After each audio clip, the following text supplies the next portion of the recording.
5000 കോടി കളക്ഷൻ കിട്ടിയ ഒരു മലയാള സിനിമ ഏതാണെന്നല്ലേ? റാഹേൽ മകൻ കോര. സോ ഈ സിനിമ കണ്ടതിന് ശേഷം നമ്മുടെ ക്രിസ്റ്റഫർ നോളൻ ഇതിന്റെ ഡയറക്ടറെ നേരിട്ട് വിളിച്ച് അഭിനന്ദിച്ചു. ആൾക്ക് പോലും ഇങ്ങനത്തെ ഒരു പടം എടുക്കാൻ പറ്റില്ല അവർക്ക്. അതേപോലെ തന്നെ നമ്മുടെ ഓസ്കാർ കമ്മിറ്റി ഈ സിനിമ നേരിട്ട് നോമിനേറ്റ് ചെയ്തിരിക്കുക.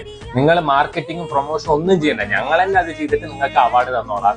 അതേപോലെ തന്നെ ഈ സിനിമയുടെ പ്രൊഡ്യൂസർ ഇപ്പൊ അംബാനിയേക്കാൾ നെറ്റ്വർക്കിൽ മുകളിൽ നിൽക്കുന്നത്. നോബൽ പീസ് പ്രൈസ് ഈ സിനിമയ്ക്കല്ല, ഈ സിനിമ കണ്ടവർക്ക്, ആൾക്കാരെ ഉയരെടുക്കാൻ വേണ്ടി ഇറക്കിയ ഒരു സിനിമയാണ് റാഹേൽ മകൻ കോര.